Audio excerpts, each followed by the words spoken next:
Bom dia a todos. Eu estou regravando aí a aula de ontem, pelo fato de ter tido um problema com o Zoom, uma vez que a gente estava trabalhando com com mais de uma aula ao mesmo tempo, né? Mas tudo bem, vamos lá. Eu queria primeiro só apresentar o curso, né? Então tem aqui, a hora que você entra no curso, tem a aba geral, e a gente tem aqui, na verdade, mostrando aí quais são as aulas, os horários, e aqui tem vários ícones aqui que eu vou comentar cada um. Eu vou colocar aqui na, na opção aluno, de tal forma que vocês vão ter a mesma visão que vocês têm aí. Então, esse é o link da videoconferência do Zoom, que vocês vão usar nos 2 dias do curso. Aqui tem um fórum de ajuda mútua, você pode acrescentar um tópico aqui, se você tiver interesse. Aqui vão ter as aulas gravadas, eu vou colocar essa aula hoje aí, ok? Não tem por enquanto nenhum. Aqui é o guia do estudante, aí vocês vão clicar aqui, vai ter algumas informações a respeito do curso. Com relação aos PowerPoints usados, a gente vai colocar aqui. Então, a gente observa aqui um PowerPoint para cada uma das ferramentas aqui, tá bom? Então, a gente já pode fechar aqui. Aqui tem a opção de frequência, onde vocês vão clicar aí as aulas para marcar a frequência. Se vocês não marcarem, eu tenho a opção de olhar também pelo Zoom aí, tá bom? Eu só preciso verificar se deu certo a frequência de ontem lá. Caso contrário, eu pergunto para vocês. Aqui tem um WhatsApp para que a gente possa ter um suporte e finalmente a prova, que é a avaliação final. Tá? Então, aqui nós vamos mostrar aqui o que você fez em relação a pelo menos uma ferramenta. Então, você vai mostrar um videozinho mostrando a tela do computador em relação ao aplicativo que você fez, tá bom? Então, nós temos aqui também quem é você, o intuito de as pessoas conhecerem os outros, tal, isso é muito importante num ambiente EAD, ok? Então, elas vão se apresentando, conhecendo a outra, e você fica mais à vontade, de repente conhece algumas pessoas aí que têm os mesmos interesses. E a seguir, nós temos no dia, foi de 27, foi ontem, nós falamos do Mentimeter e do Kahoot. E da 28, que é hoje, são os dois apps surpresas que a gente vai conversar, dependendo aí daquela enquete que a gente fez. Então, vamos para o dia 27.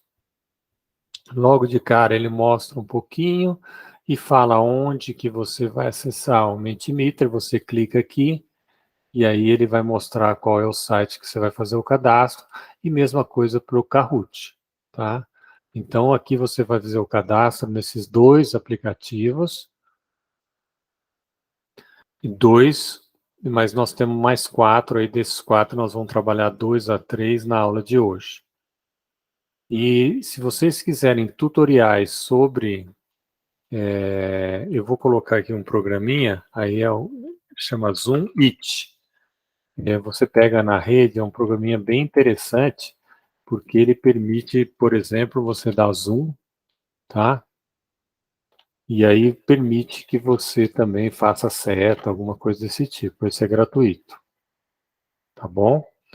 Então eu gosto muito desse. Então, se você clicar aqui em ferramentas de motivação, ele vai mostrar, na verdade, todos os tutoriais que a gente fez a respeito de vários softwares. Sempre são 4. Como fazer o cadastro, como criar uma apresentação, como compartilhar essa apresentação e como responder uma pergunta no caso do aluno. Aí tem esses Lido, tem o Kahoot, Edpuzzle, Nearpod, Socrative. Então, vocês vão ter a possibilidade de ter essa informação para sempre, porque vai estar no YouTube aí. A seguir, a gente viu um arquivo PowerPoint, que eu vou mostrar agora, que eu vou comentar um pouquinho com vocês, tá bom? Então vamos lá.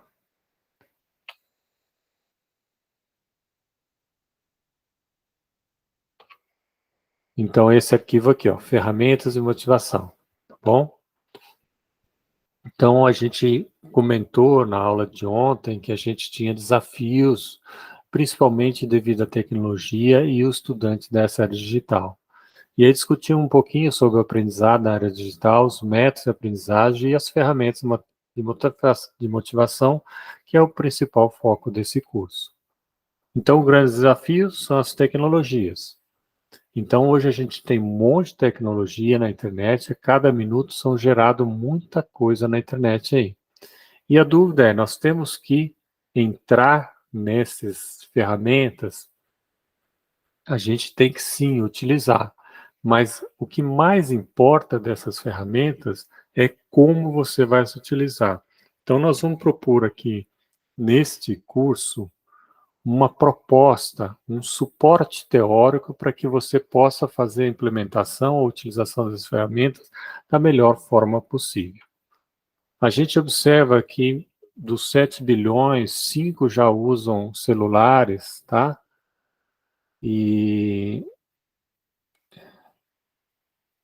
5 já usam, bilhões já usam celulares, 4,95 são internet, 4,6 já usa também as redes sociais.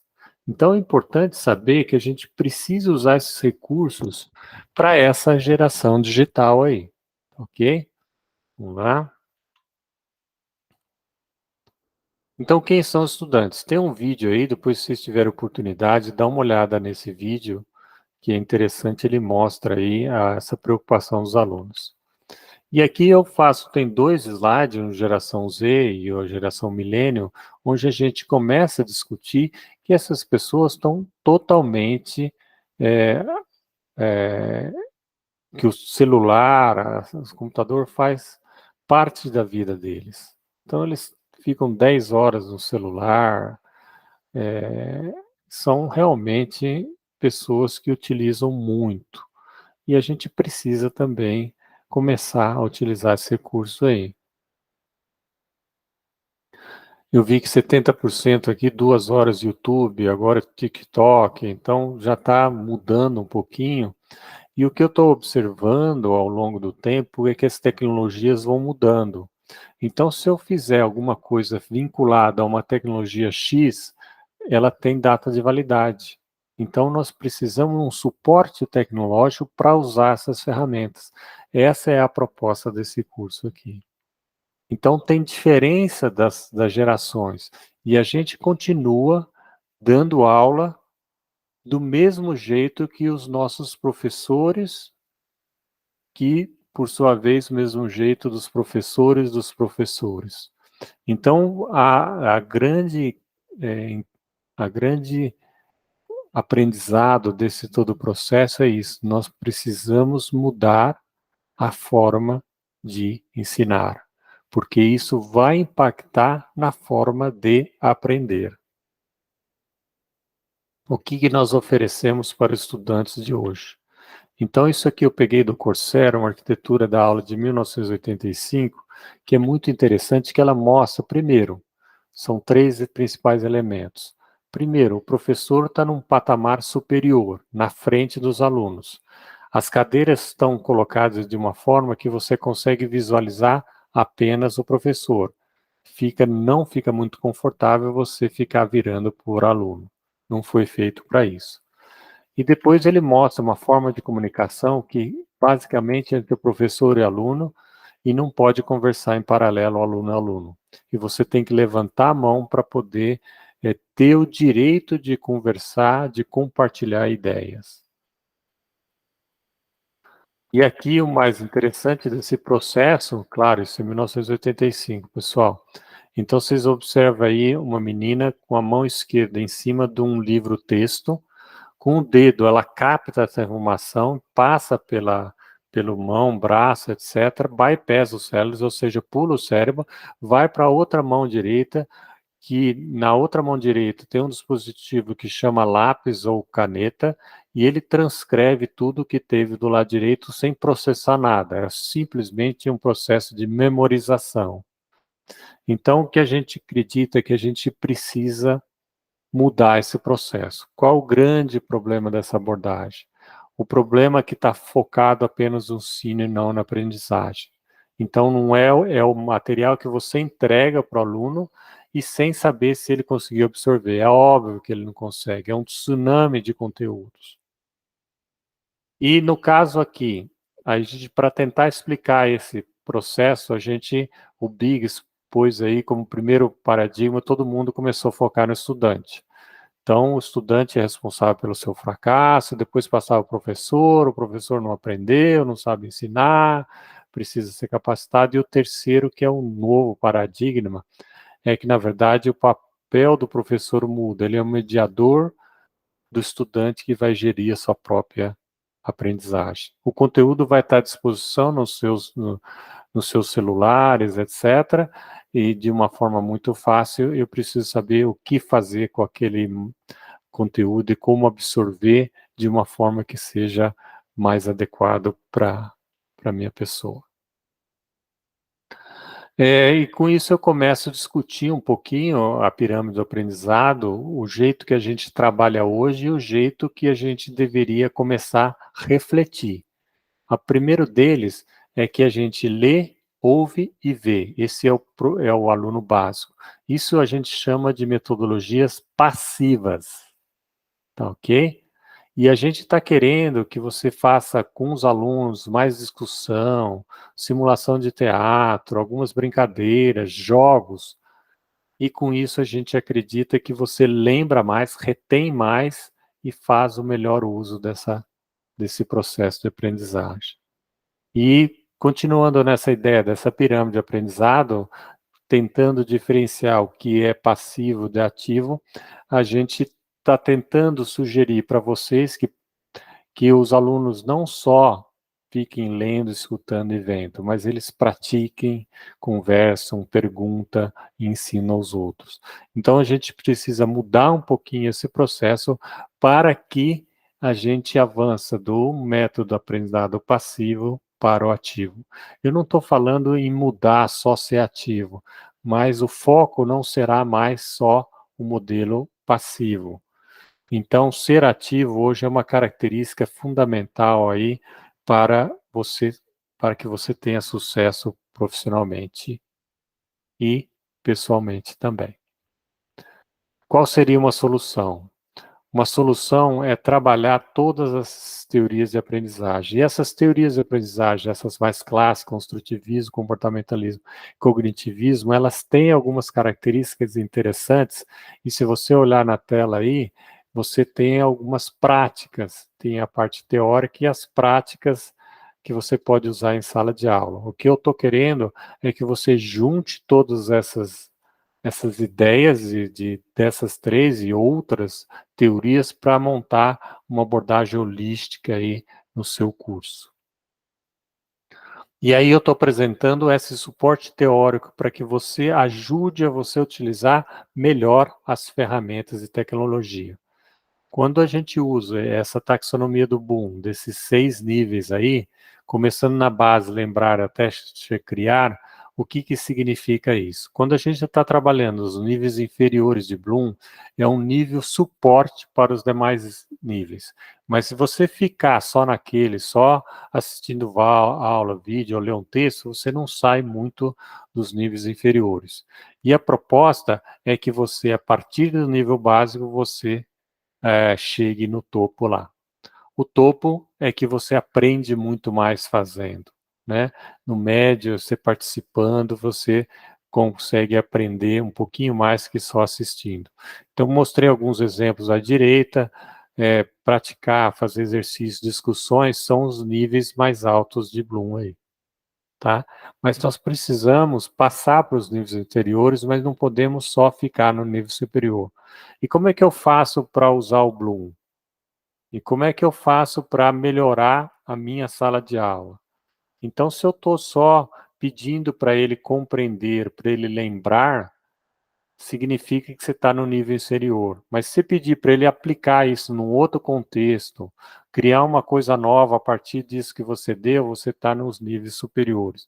E para facilitar esse processo, existe uma matriz que é muito interessante de Bloom, que ele põe os 6 níveis em cima e todos os verbos que você deveria utilizar quando vocês forem fazer perguntas. Se você quiser ficar só no nível 1, se pergunta listar, relembrar, reconhecer. Se você quer melhorar um pouquinho, você põe demonstrar, depois aplicar, experimentar, o analisar, comparar. Comparar é muito legal. Em vez de você perguntar, listar todos os estados do Brasil, você pode comparar 2 ou 3 estados. Isso requer uma carga cognitiva muito maior. Isso é muito bom para o aluno e aumenta a retenção. Então, o objetivo nosso é sempre melhorar no que a gente tem. Se a gente vai chegar no último nível, eu não sei, depende do aluno, depende da disciplina, etc. Tal.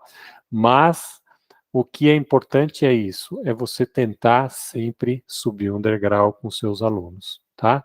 Então, quando você for fazer uma prova, alguma atividade, tenta usar os verbos de cada um dos níveis de Bloom.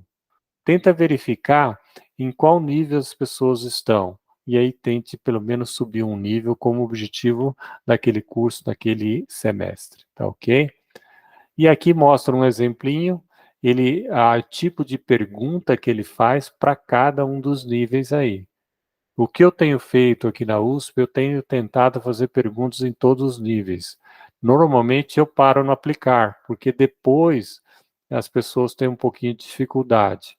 Mas está ótimo se você conseguiu chegar no 3. Se eu estar no 1 e passar para o 2, também está ótimo. Tente melhorar. Utilize aqueles verbos de Bloom de cada nível para formular as questões ou atividades. E aí, quando a gente fala de ferramentas de motivação usando a taxonomia de Bloom, eu achei um materialzinho interessante que ele mostra ferramentas que podem ser aplicado em cada nível de Bloom.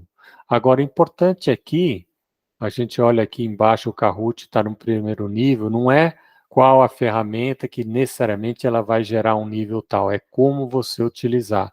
São as perguntas que você vai fazer em cada um daqueles níveis. Tá ok? Então, concluindo, nós precisamos repensar o processo de ensino-aprendizagem. Precisamos aprender e educar no mundo digital. Precisamos desenvolver a capacidade de pensar sobre o futuro e a importância de aprender a aprender, aprender para a vida. E, último lugar, a capacitação em novas tecnologias, não só do aluno, bem como do professor. Ok? Obrigado, pessoal. Então, essa foi a parte teórica, e aí, em seguida, a gente começa a ver os aplicativos aí. A gente colocou aqui para vocês, eu vou até dar um zoom aqui, então, os aplicativos que a gente vai trabalhar na próxima aula, tá? Então, tem vários aplicativos aí que a gente vai poder trabalhar, Socrative, Nearpod, Edpuzzle, Edflow, né? Mas, primeiro a gente vai ver alguns que tem aqui, tá? Então, eu vou clicar aqui em Mentimeter, e vou clicar em Mentimeter aqui, e aí eu fiz vários exercícios, já deixou pronto. É assim que eu faço, eu já deixo pronto, se houver necessidade eu uso todos ou não, e eu acho que vocês deveriam fazer isso aí. No caso do Mentimeter, ele tem várias aplicações, eu posso pegar um múltipla escolha, ou posso fazer uma coisa muito mais elaborada, que pode avançar um pouquinho nos níveis de Bloom, tá? Eu vou clicar aqui no Mentimeter e vou mostrar aqui os que a gente fez. Eu pus primeiro aqui uma pergunta, qual o tamanho da memória? Dá uma olhada aqui.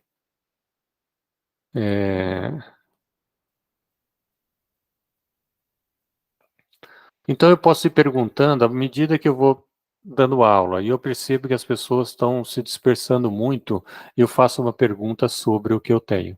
Mas as perguntas já estão prontas, pessoal, não dá para formular na hora, é muito corrido. Então é importante a gente ter um feedback, porque não adianta você chegar e perguntar, vocês têm alguma dúvida, vocês estão entendendo? Ninguém vai falar nada. E através desse recurso aqui, qual o tamanho da minha memória? Só para a resposta é 1 quatrilhão. Ô, professor, já a memória sua é muito grande, dá para colocar alguma coisa lá. Mas a forma que a gente armazena ou tenta armazenar, esse é o grande segredo, porque aí você consegue recuperá-la. Então, nós temos aí a memória de curto prazo e a memória de longo prazo. A de curto prazo, ela vai passar para longo prazo, e a partir desse momento, ela vai fixar e vai ficar mais tempo. O problema é que a gente não consegue trabalhar muito bem essa memória e associar com a memória de longo prazo. E com isso a gente não consegue reter por muito tempo. Então, quando vocês forem dar uma coisa nova, tenta associar uma coisa velha que já está na memória do aluno. E com isso ele vai anexar aquela coisa que já está conhecida na memória dele e a retenção vai ficar muito maior. Tá? Vamos voltar aqui. Então, esse é um simples de uma pergunta, mas também eu posso fazer uma coisa um pouquinho mais sofisticada. Dá uma olhada aqui. Deixa eu voltar aqui. Ó, eu posso primeiro pôr um texto pequenininho. Depois eu posso fazer uma pergunta. Por enquanto, eu estou nos níveis iniciais de Bloom. Depois eu começo, cite outros podem ser utilizados. Então ele força ele a não memorizar, porque eu estou falando outros aplicativos, não o que eu dei. Então você está forçando ele a tentar sair um pouquinho da caixinha e tentar. E além disso, eu faço no final uma pergunta: tecnologia ajuda no processo de aprendizagem? Então eu começo a pedir para ele escrever agora algumas ideias e, e com isso a gente vai resolver. Opa, o telefone tocou aí. Eu vou deixar ele tocando como se fosse uma musiquinha no final aí. Então, aqui que eu estava falando aqui é que vocês podem fazer com o uso do Mentimeter não só perguntas de múltipla escolha. Vocês podem fazer outras coisas aqui também, tá bom? Então, vou voltar aqui. Então, como é que eu faço? Eu posso, por exemplo, no final, isso aqui eu já deixo pronto aqui, tá vendo? Tem 4 perguntas aqui. Deixa eu voltar aqui. Então, as minhas apresentações são essa aqui, ó. Essa é uma pastinha, que é uma pastinha com 4 apresentações, ok? Então, o que você pode fazer? Por exemplo, tem um negócio que chama One Minute Paper. No final da aula, em vez de você poder dar um papel e falar, olha, o que você lembrou da aula de hoje? Né? O que você achou mais difícil, mais fácil? Com isso, você começa a direcionar o seu curso em função das dificuldades do aluno. Tá ok? Uma das coisas que eu fiz em um determinado período aí da escola foi que eu usei um programa que chama Slido, sli.do.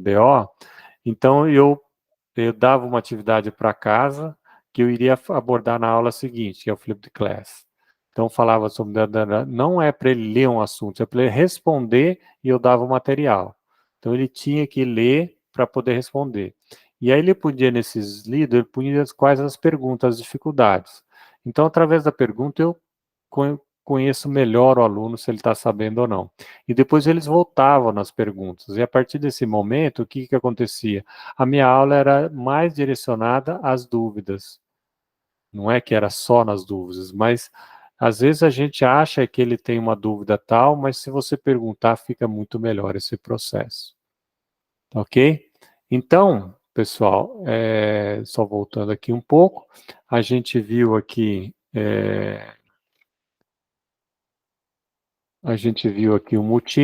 o Mentimeter, tá? E agora o outro programa que a gente vai ver é um programa muito mais interessante sob o ponto de vista, muito mais ativo, música, etc, tal, que é muito interessante. Então vamos dar uma olhadinha nele aqui. Eu vou clicar atividade com Kahoot. E aqui ele mostra aqui, e uma coisa característica que tem interessante desse curso aqui, desse software é que ele permite trabalhar em equipe ou não. Vamos dar uma olhada como é que isso funciona. Então, eu tenho o Kahoot e eu peguei um material que já existia de biologia, tá? Então, você pode, já tem vários materiais que já estão à disposição e você pode usar eles e renomear, mudar as perguntas, etc. Ou fazer a partir do zero. Então, eu vou clicar aqui, ó, iniciar. Então, aqui, uma coisa interessante é modo equipe e modo clássico. Eu gosto muito de começar com modo equipe, porque se errar em grupo não tem problema, errar individual fica aparecendo, tal, né? Embora você pode colocar o nome de guerra lá, tal, mas o pessoal se sente mais confortável. Então, às vezes eu começo no começo do semestre, eu trabalho mais em equipe, depois eu vou para individual. Então, eu vou colocar aqui na opção individual, e aí ele vai... Então, ele já começa com musiquinha, né? E eu vou tentar entrar aqui numa outra telinha aqui do computador que eu tenho e vou entrar com esse número 9207235. Opa, 235. Aí eu estou conectando, ele vai pedir um apelido para mim e eu vou pôr o apelido aqui, rato, e aí vai aparecer o rato aqui. Aí eu posso iniciar o jogo quando todo mundo estiver dentro com o seu pseudônimo aí, eu posso clicar em iniciar. Então ele vai começar a mostrar aí as perguntas, tá? Então a pergunta 1 aqui, como se chama os que não possuem esqueleto interno? Então eu vou receber uma parte, esses 4 opções vai estar no meu celular. Aí eu tenho que escolher qual que é, né? Então eu vou escolher um aqui, eu já tenho uma resposta, e aí eu vou avançar, ele vai mostrar que o rato já está em primeiro lugar aí. E assim a gente já vai avançando nos próximos, né? E ao final de tudo isso vai ter um pódio lá, uma musiquinha de campeão, etc. Então é muito legal, musiquinha você pode escolher. Então é muito interessante, a pessoa fica muito animado dentro da sala de aula, fica uma barulheira, mas é uma forma de você, brincando aí, recordar um pouquinho do que foi dado em sala de aula. Eu faço isso todo dia? Não, não faço isso todo dia, porque perde aquele elemento de jogo, tal, e eu quero que eles entendam que isso é só um processo para poder reter ou aprender melhor aí. Então não é uma atividade de jogo de todas as aulas. A atividade é uma atividade onde você está aprendendo e a gente usa o recurso do jogo como uma ferramenta a mais, mas não é a principal, ok? Vamos lá, então vou voltar aqui. Então a gente já viu aqui, nesse material que a gente tem nos PowerPoints, eu também fiz no PowerPoint de cada uma da ferramenta, eu fiz algumas atividades para que a gente cadastre e aprenda a ser o criador. Infelizmente, ontem não houve tempo disponível, mas hoje a gente vai fazer isso. Primeiro vocês experimentam, depois vocês constroem durante a aula. Lembrando que, para a avaliação final, vocês vão ter que fazer um jogo, tá? E qualquer tipo de jogo, qualquer um desses que a gente mexeu aí, vocês vão ter que usar. E aí vocês vão usar o Padlet mostrando na tela do computador ou do celular do outro colega esse jogo funcionando aí, tá bom? Então a gente quer ver funcionando esse processo. Aí eu pus aqui o fórum de ajuda mútua, então você pode clicar aqui, né, e inserir um tópico. Aqui já tem uma dúvida aqui do Anderson, né? E a gente vai tentar responder para todo mundo. Se alguém tiver alguma ideia já como responder, por favor, responda. Aqui é uma comunidade de aprendizagem onde todo mundo está ajudando o outro. É só clicar e dar um reply, tá bom? Eu vou voltar aqui. Agora aqui eu coloquei também um Padlet para que você, se você conseguiu fazer alguma coisa com o Kahoot ou Mentimeter, já posta aqui para mostrar para a gente, tá bom? Então, pessoal, eu gostaria, o que eu estava querendo mostrar é isso aqui. Nessa próxima aula, nós vamos ver os aplicativos, vamos ver se tem alguma resposta aqui em relação aos aplicativos escolhidos. Eu vou clicar aqui no Multimeter, eu vou clicar mini curso, escolher os aplicativos. Vamos ver se o pessoal já respondeu, para a gente ter uma ideia aí. Então, a gente tem aqui os aplicativos que o pessoal gostaria aqui. Então, primeiro o Socrative, segundo ou terceiro de Flow Neopad. Então, a gente vai trabalhar pelo menos 2 desses 3, mas a gente tem os tutoriais desses 4 à disposição de vocês. Só lembrando onde estão esses tutoriais, eles estão aqui, nesse momento aqui, onde tem ferramentas de motivação. Então, eu vou clicar aqui, só para mostrar para você, que são os tutoriais aí, eles vão ficar para sempre aí para vocês vão poder usar quando vocês desejarem. Tá ok, pessoal? Então, eu gostaria de agradecer, eu vou parar a gravação e já deixar disponível para todos aí, e vou colocar no YouTube de uma forma pública lá. Obrigado.